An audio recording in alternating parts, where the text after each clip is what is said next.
إلا الله وحده لا شريك له ونشهد أن سيدنا وسندنا وحبيبنا وحبيب ربنا وطبيبنا وطبيب قلوبنا ومولانا محمدا عبد الله ورسوله الذي أرسله بالحق بشيرا ونذيرا وداعيا إلى الله بإذنه وسراجا منيرا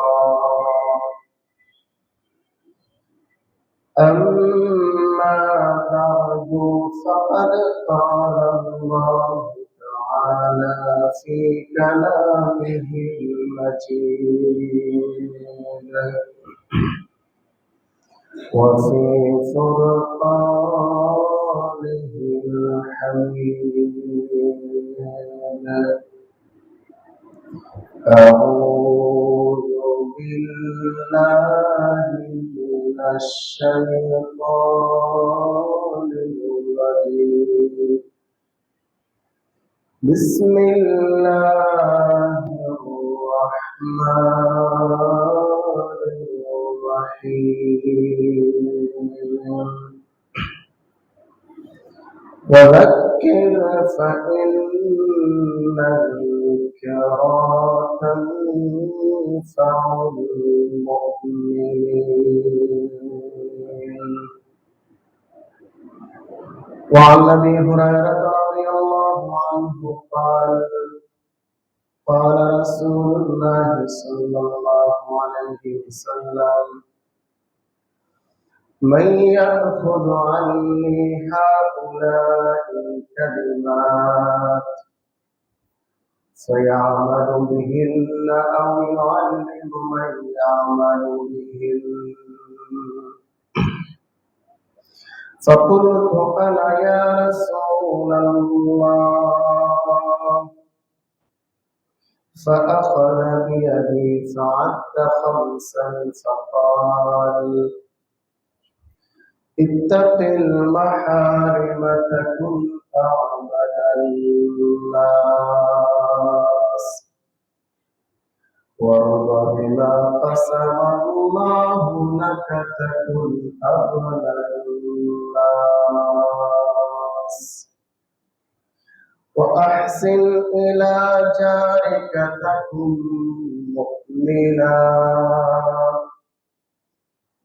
وأحب للناس ما تحب لنفسك تكن مسلما ولا تكثر الضحك فإن كثرة الضحك تميت القلب رواه الترمذي آمنت بالله صدق الله مولانا العلي العظيم وبلغنا رسوله النبي الكريم ونحن على ذلك لمن الشاهدين والشاكرين والحمد لله رب العالمين সবাই নামাজ পড়ুন اللهم صل على محمد وعلى آل محمد كما صليت على إبراهيم وعلى آل إبراهيم إنك حميد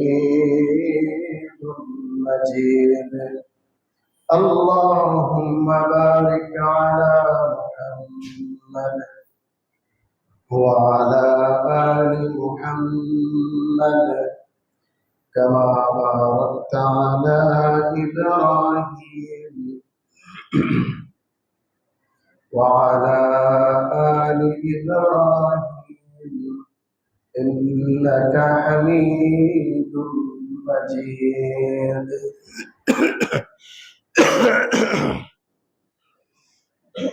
سبحانك لا علم لنا إلا ما علمتنا إنك أنت العليم الحكيم. رب اشرح لي صدري ويسر لي أمري واحلل عقدة من لساني يفقهوا قولي.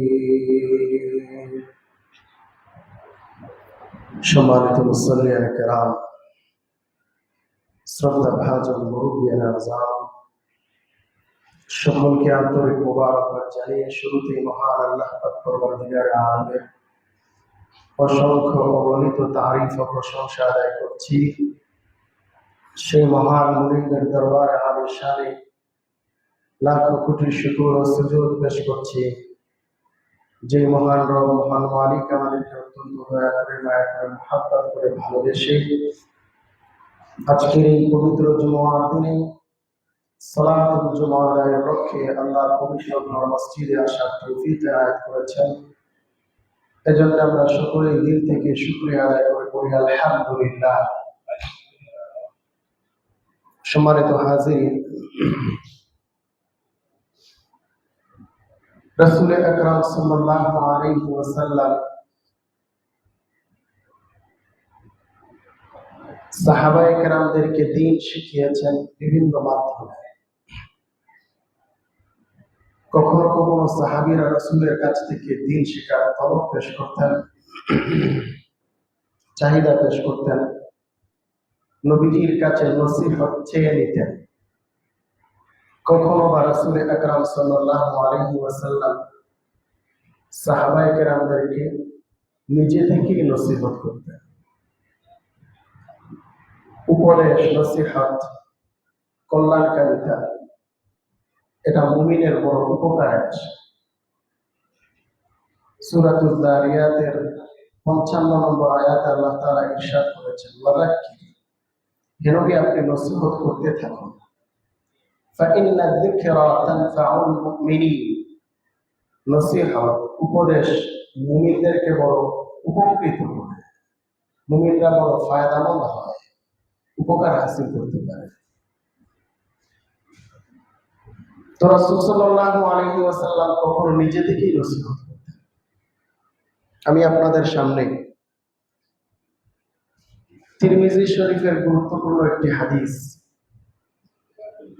তিরমিজি শরীফের 2305 নম্বর বর্ণনা, এই হাদিসটি আপনাদের সামনে পেশ করেছি। যে হাদিসটি বর্ণনা করেছেন সর্বাধিক হাদিস বর্ণনাকারী সাহাবী হযরত আবু হুরায়রা রাদিয়াল্লাহু আনহু। এই হাদিসে রাসূলুল্লাহ সাল্লাল্লাহু আলাইহি ওয়াসাল্লাম ইরশাদ করেছেন, মান ইয়াখুযু আন্নি হাউলাইল কালিমাত, কে আছো আমার কাছ থেকে এই গুরুত্বপূর্ণ নসিহতগুলো গ্রহণ করবে। এই হাদিসে গুরুত্বপূর্ণ 5টি নসিহত, উপদেশ রাসূল সাল্লাল্লাহু আলাইহি ওয়াসাল্লাম করেছেন এবং ইরশাদ করছেন, মান ইয়াখুযু আন্নি হাউলাইল কালিমাত, এই 5টি নসিহত কে আছো এবং যারা আমার কাছ থেকে শুনবে, মন দিয়ে শুনবে, গ্রহণ করবে, মুখস্থ রাখবে, মনে রাখবে, ফায়ামালু বিহিন্না, এই নসিহতগুলো জানার পরে এই নসিহতগুলোর উপরে আমল করবে, অথবা আও ইউআল্লিমু মাইয়ামালু বিহিন, নিজে আমল না করতে পারলেও এমন কাউকে এই নসিহতগুলো শিক্ষা দিবে যা আমল করবে। কে আছো?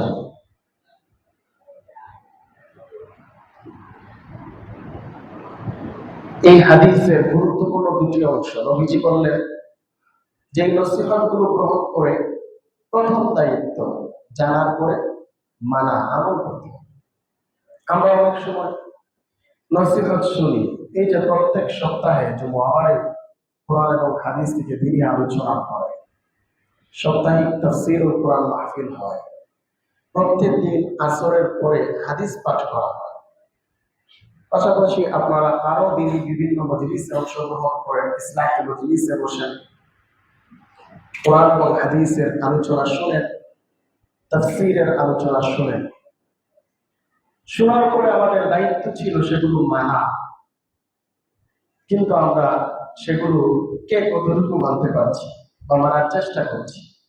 আমাদের প্রথম ঘাটতিটা ওই জায়গাতে যে আমরা শোনার সময়ই মনোযোগের সাথে শুনি না, শোনার সময়ই আমরা আমলের নিয়তে শুনি না। আমরা জুমাবারের এই আলোচনাটাকে, জুমার নামাজে মসজিদে আসাটাকে একটা আনুষ্ঠানিকতা বানিয়ে ফেলেছি। প্রকৃতপক্ষে জুমার দিনে একটা দিনই প্রোগ্রাম হচ্ছে, এটা থেকে আমি কিছু শিখবো, জানবো, আমল করবো, এই অনুভূতিটাই অনেকের ভেতরে নেই। অতএব জুমাবারকে আমাদের প্রোডাক্টিভ ওয়েতে কাজে লাগাতে হবে। এটাকে মানার জন্য, আমল করার জন্য, নিজেদের জীবনের শিক্ষা গ্রহণের উদ্দেশ্যে সেটাকে শুনতে হবে। নবীজি বলেছেন, আমি 5টি নসিহত করতে চাই। কে আছে এমন যে 5টি নসিহত গ্রহণ করবে এবং সেটা জীবনে বাস্তবায়ন করবে? অথবা দ্বিতীয় অপশন, এগুলো নিজে কোন কারণে আমল করতে না পারলেও শয়তানের ধোঁকায় পড়ে নিজে হয়তো আমল করতে পারছো না, কিন্তু নসিহত তোমার জানা আছে, তাহলে অন্ততপক্ষে এমন কাউকে শিক্ষা দেবে তারা এই নসিহত গুলোর উপরে আমল করে। এই হাদিসের দ্বিতীয় অংশ থেকে এটা বোঝা যায় যে কখনো কোনো কারণে এমন কোনো দায়ীদের দায়িত্ব হবে প্রথমে নিজে আমল করা। নিজে আমল না করলে কথার আসর প্রভাব থাকে না, প্রভাব বিস্তার করে না। দায়িত্ব হচ্ছে নিজে আমল করা, অন্যকে নসিহত করা।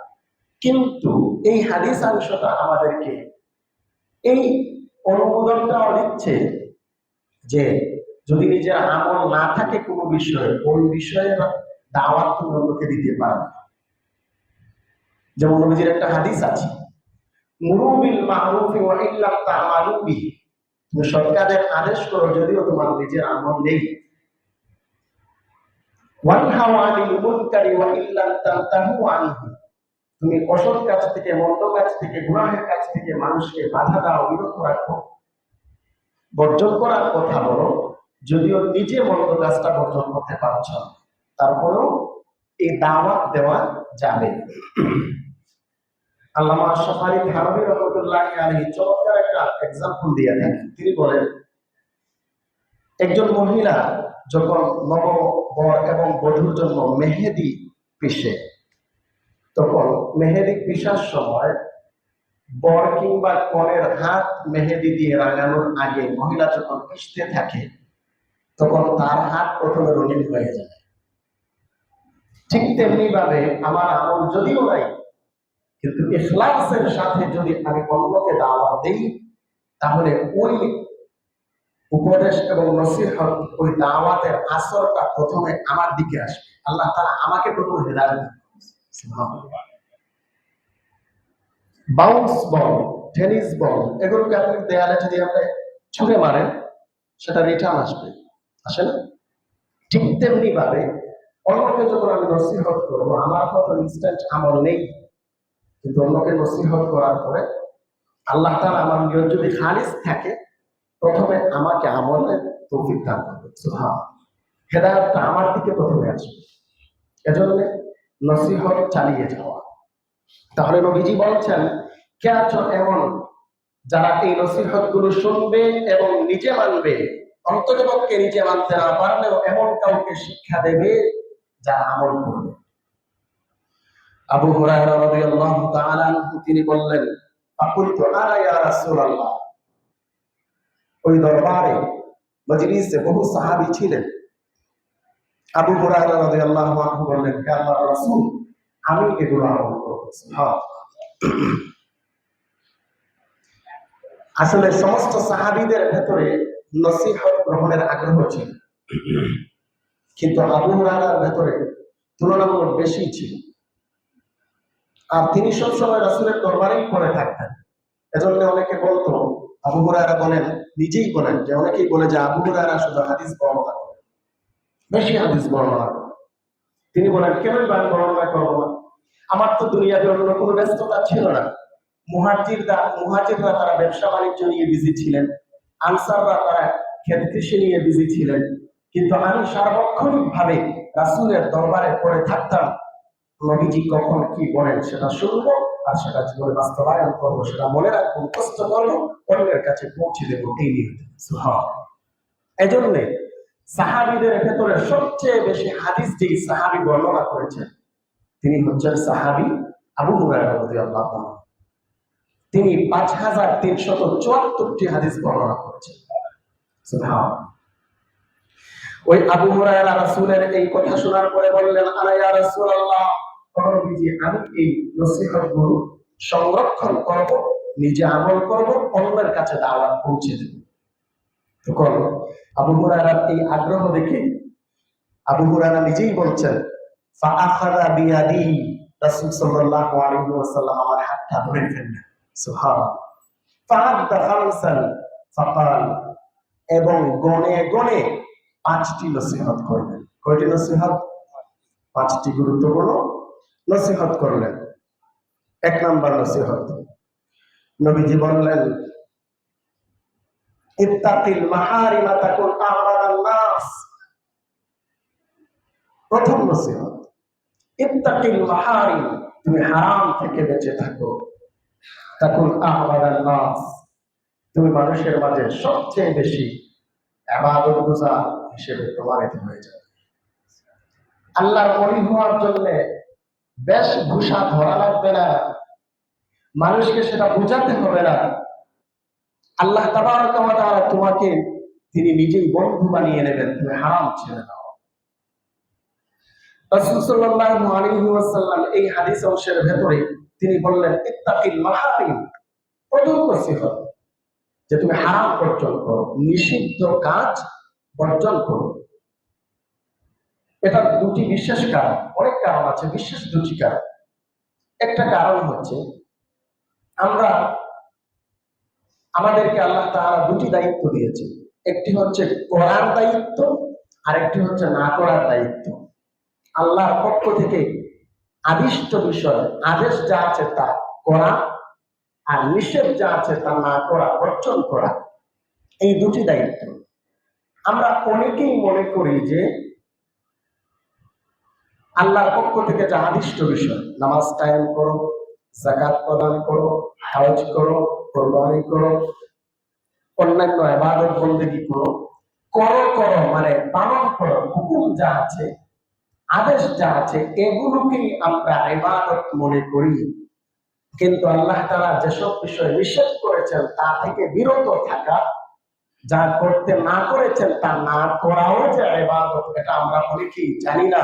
বিধায় রাসূল সাল্লাল্লাহু আলাইহি ওয়াসাল্লাম এই হাদিসে আমাদের দুটি দায়িত্বের দ্বিতীয় দিকটাকে প্রাধান্য দিয়েছেন, যে তোমরা না করার বিষয়গুলোকে বর্জন করো না। 2 নাম্বার কারণ, এখানে এই আদেশটা কেন করলেন? 2 নাম্বার কারণ হচ্ছে করার দায়িত্ব পালন করার চেয়ে না করার দায়িত্ব পালন করাটা গুরুত্বপূর্ণ। আদিষ্ট বিষয় পালন করার চেয়ে নিষিদ্ধ বিষয় থেকে বিরত থাকা এটা গুরুত্বপূর্ণ। একজন মানুষ তার জীবনে আমলের শেষ নাই, একেবারে তাহাজ্জুদ, কোরআন তেলাওয়াত, জিকির আজকার, ফরজ নফল উভয় ধরনের আমল আছে, পাশাপাশি তার কিছু গুনাহও আছে। আরেকজন মানুষ সে খুব বেশি আমল করতে পারে, ফরজ আমলগুলো করে, নফল টফল করতে পারে না, কিন্তু গুনাহ থেকে বিরত থাকে। কে শ্রেষ্ঠ? আমলের পরিমাণ একজনের বেশি কিন্তু সাথে গুনাহ আছে, আরেকজনের আমলের পরিমাণ কম কিন্তু গুনাহ করে না। শ্রেষ্ঠ ব্যক্তি যে ব্যক্তি আমল কম কিন্তু গুনাহ করে না। এজন্য আমার ঝুলিতে, আমার থলেতে আমি কোরআন জিনিস জমা করার চাইতে গুরুত্বপূর্ণ ফুটাটা বন্ধ করা, যেন ফুটা দিয়ে সেটা বের হয়ে না যায়। এজন্যই নবীজি বললেন, ইত্তাকিল মাহারিম তাকুন আ'বাদান নাস, তুমি হারাম থেকে বেঁচে থাকো, তাহলে কেউ তোমাকে আল্লাহর ওলি ইবাদত গুজার তুমি বড় আবেদ সার্টিফাই করতে হবে না। আল্লাহ তাআলাই তোমাকে সেই সার্টিফিকেট দিবেন, তুমি সবচেয়ে বড় ইবাদত গুজার। সুবহানাল্লাহ, তুমি আবাদান নাস হয়ে যাবে। মুহতারাম হাজিরিন, এজন্য হারাম থেকে নিষিদ্ধ বিষয় থেকে বেঁচে থাকতে হবে।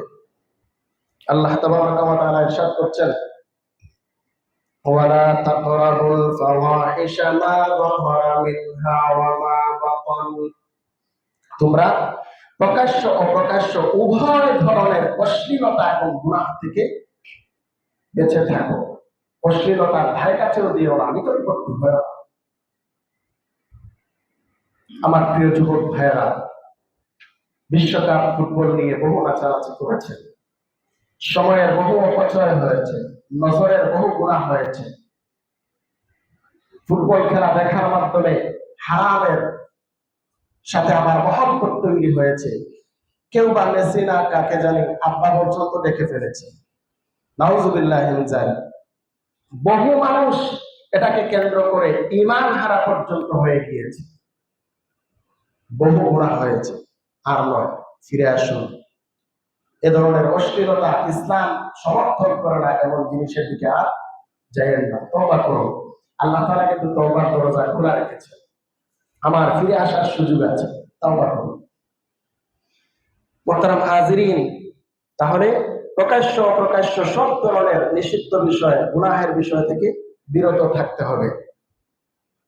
এজন্য বলছি যে হারাম বর্জন করা খুব বেশি নফল বন্দেগীর চাইতেও শ্রেষ্ঠ। হারাম বর্জন করা বেশি বেশি নফল আমল করার চাইতেও কি শ্রেষ্ঠ। তাহাজ্জুদ না থাকতে পারে, জিকির কোরআন তেলাওয়াত না থাকতে পারে, ফরজ আমল করি, গুনাহ থেকে বাঁচি, আপনি শ্রেষ্ঠ। মুহতারাম হাজিরিন, তাহলে এক নাম্বার নসিহত, ইত্তাকিল মাহারিম তাকুন আ'বাদান নাস, তুমি হারাম থেকে বেঁচে থাকো, তুমি সবচেয়ে বড় আবেদ, ইবাদত গুজার, আল্লাহর ওলি। দুই নাম্বার নসিহত, নবীজি বলেছেন, ওয়ারদা বিমা কাসামাল্লাহু লাকা তাকুন আগলান নাস, আল্লাহ তাবারাকা ওয়া তাআলা তোমাকে যা দিয়েছেন তা নিয়ে সন্তুষ্ট থাকো, তাহলে তুমি সবচেয়ে বড় ধনী, তুমি সবচেয়ে বড় মনের ধনী। সুবহানাল্লাহ, আল্লাহ তাআলা যা দিয়েছেন তার উপরে সন্তুষ্ট থাকো, হাহুতাশ করো না, অল্পে তুষ্টি, এরা গুরুত্বপূর্ণ বিষয়। আল্লাহ তাআলা দুনিয়ার জিন্দেগি থেকে কতটুকু পাবে না পাবে, এটা আল্লাহ তাবারাকা ওয়া তাআলা কিন্তু বন্টন করে দিয়েছে। কার ভাগে কতটুকু আছে এটা তাকদীরে লেখা আছে। আল্লাহ তাআলা ইরশাদ করছেন সূরাতুজ যুখরুফের ৩২ নম্বর আয়াত, নাহনু কাসামনা বাইনাহুম মাঈশাতাহুম ফিল হায়াতিদ দুনিয়া, আল্লাহ তাআলা বলেন, আমি পার্থিব জীবনে মানুষের জীবন উপকরণকে বন্টন করে দিয়েছি। কে কতটুকু ভোগ করবে আল্লাহ তাআলা সেটা নির্ধারণ করে দিয়েছে। আমার আপনার সমস্ত রিজিকের দায়িত্ব আল্লাহর হাতে। আল্লাহ তাআলা সূরাতুল হুদের ৬ নম্বর আয়াতে ইরশাদ করছেন, ওয়ামা মিন দাব্বাতিন ফিল আরদি ইল্লা আলাল্লাহি রিজকুহা, এই জমিনে বিচরণশীল এমন কোন প্রাণী নাই যার রিজিকের দায়িত্ব রব্বুল আলামিনের হাতে নেই। আল্লাহ তাআলার কাছে আমাদের রিজিকের দায়িত্ব। অতএব রিজিক যেখানে আছে জমা, সেখান থেকে নামাতে হবে। আল্লাহ তাআলা আরেকটি আয়াতে বলছেন, ওয়া ফিস সামাই রিজকুকুম ওয়া মা তুআদুন, আসমানেই তোমাদের রিজিক। আল্লাহ তাআলা তোমাদেরকে যা দেওয়ার ওয়াদা করেছেন সেগুলো আসমানে আছে। অর্থাৎ আসমানওয়ালাকে খুশি করো, সন্তুষ্ট করো, রিজিক নেমে আসবে। সুবহানাল্লাহ। মুহতারাম হাজিরিন, আজকে রিজিকের পেছনে ছুটতে যে আমরা আল্লাহকে ভুলে গেছি, এমনটা করা যাবে না। রিজিকের পেরেশানি, কিসের পেরেশানি?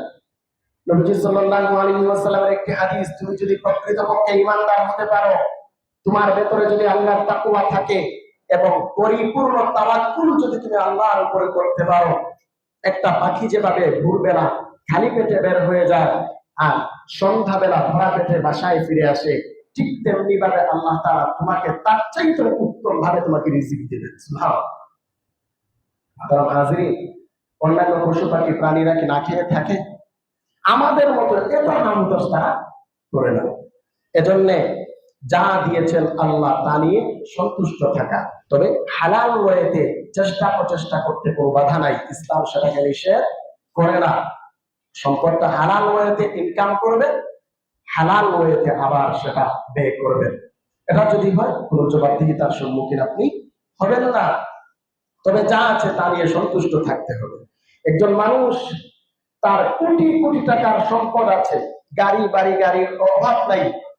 আরেকজন মানুষ তার অল্প আছে, অল্প যার আছে সে অল্প নিয়ে সন্তুষ্ট, মনের ভেতরে হামতাস নাই, পেরেশানি নাই, তার মনটা প্রশান্ত। আর যে কোটিপতি যা পেয়েছে চাই আরো চাই আরো চাই, শুধু বলে আরো চাই, আরো লাগবে, আমার চটশেট করছে না। তাহলে আসল ধনীকে, নবীজির ভাষায় আসল ধনী যে অল্প পেয়েও সে সন্তুষ্ট আছে, ওই ব্যক্তি আসল ধনী। সহিহ বুখারীর বর্ণনা, নবীজি বলেন লাইসাল গিনা আন কাসরাতিল আরাব, দুনিয়ার পার্থিব বহু সম্পদ পাওয়া এটাই ধনাত্মতা নয়, বরং ওয়ালাকিন্নাল গিনা গিনান নাফস, অন্তরের ধনাত্মতা এটা আসল প্রকৃত ধনাত্মতা। এজন্য অন্তরকে দুষ্ট রাখা, কানা অল্পে দুষ্টির বৈশিষ্ট্য। নবীজির 2 নাম্বার নসিহত, ওয়ারদা বিমা কাসামাল্লাহু লাক, আল্লাহ তাআলা তোমার ভাগ্যে যা রেখেছেন তুমি তা নিয়ে সন্তুষ্ট থাকো, তাহলে তাকুন আগনান নাস, মানুষের মাঝে তুমি সবচেয়ে ধনী। সুবহান। মুহতারাম হাজিরিন, তাহলে এই হাদিস অংশ থেকে আমরা বুঝলাম মনের ধনাত্মতা, মনের প্রশান্তি আসল ধনাত্মতা। মুহতারাম হাজিরিন, 3 নাম্বার নসিহত, রাসূল সাল্লাল্লাহু আলাইহি ওয়াসাল্লাম ইরশাদ করছেন, ওয়া আহসিন ইলা জারিকা তাকুম মুমিনা, তুমি তোমার প্রতিবেশীদের সাথে সদাচরণ করো, ভালো ব্যবহার করো, তাহলে তুমি প্রকৃত মুমিন হবে। তাহলে প্রতিবেশীর সাথে খারাপ ব্যবহার করা, দুর্ব্যবহার করা, এটা ঈমান অপূর্ণ থাকার লক্ষণ। ওই ব্যক্তি প্রকৃত মুমিন হতে পারে। আমাদের সময় স্বল্প, এই 3 নাম্বার যে পয়েন্টটা, প্রতিবেশীর অধিকার, এ নিয়ে একটা আলাদা আলোচনা আগামী জুমায় করার ইচ্ছে আমার আছে ইনশাআল্লাহ। তাহলে 3 নাম্বার নসিহত এই হাদিসে কি করা হয়েছে, যে ওয়া আহসিন ইলা জারিকা তাকুন মুমিনা, তুমি প্রতিবেশীর সাথে সদাচরণ করো, তাহলে তুমি মুমিন হতে পারবে। মুহতারাম হাজিরিন, রাসূল আকরাম সাল্লাল্লাহু আলাইহি ওয়াসাল্লাম বলেন 4 নাম্বার নসিহত, ওয়া আহিব্বা লিন-নাসি মা তুহিব্বু লিনাফসিকা তাকুন মুসলিমা। হে মুমিন, হে আমার সাহাবী, আমার উম্মতেরা শোনো, তুমি তোমার নিজের জন্য যা পছন্দ করো, তোমার অপর মুসলমান ভাইয়ের জন্য সেটা পছন্দ করবে। যদি এমনটা করতে পারো তুমি প্রকৃত মুসলিম। সুবহানাল্লাহ।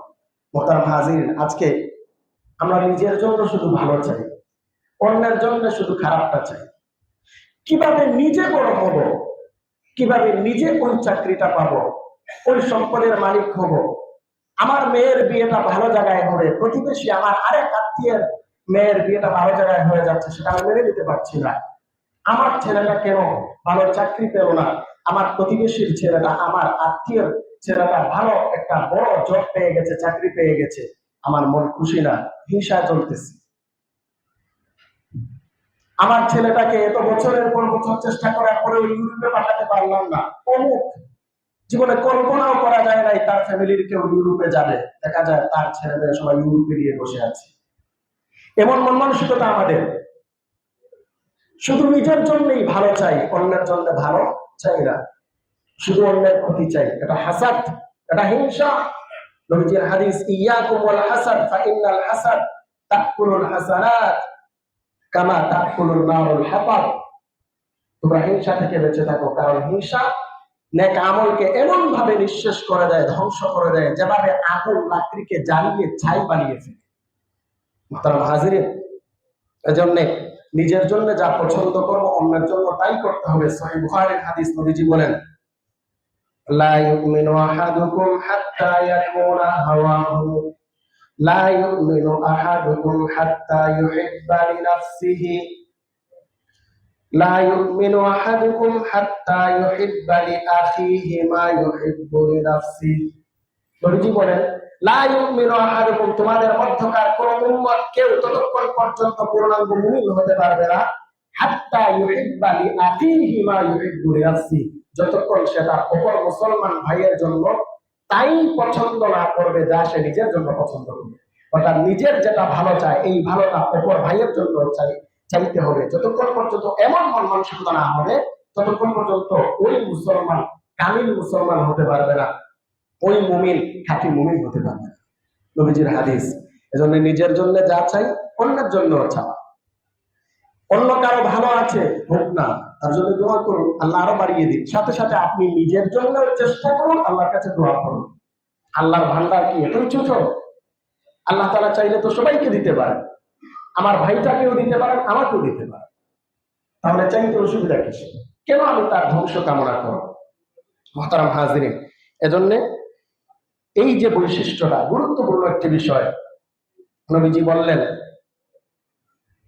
যে ওয়া আহিব্বা লিন-নাসি মা তুহিব্বু লিনাফসিক তাকুন মুসলিমা, নিজের জন্য যা পছন্দ করো মানুষের জন্য তাই পছন্দ করো, তাহলে তুমি প্রকৃত মুসলমান হতে পারবে।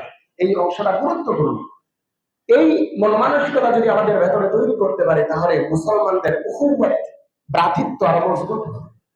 আজকে আমাদের মধ্যে এত দূরত্ব, এত বিভেদ, এত দ্বন্দ্ব কেন হয়? অনৈক্য কেন হয়? কারণ আমরা একজন আরেকজনকে সহ্য করতে পারি না, কারো ভালোটা দেখতে পারি না। মুসলমানদের ভ্রাতৃত্ব মজবুত করার আরেকটা মাধ্যম হচ্ছে আমি মুসলমানের জন্য তাই পছন্দ করবো যা নিজের জন্য পছন্দ। একটা মাসআলা, একটা প্রশ্ন প্রায় সময় দিলের ভেতরে আসে, এটা আমারও আসতো, যে আমরা অনেক সময় আমাদের অব্যবহৃত কাপড় চোপড়, পুরাতন কাপড় আমরা অনেককে দান করি। সেটা তো আমার ব্যবহার করছি না, আর এখন আমার এটার উপরে প্রতি আকর্ষণ নাই, পছন্দ না, এজন্যই দিয়ে দিচ্ছি। এটাতে কোনো গুনাহ হবে কিনা? অসুবিধা নাই।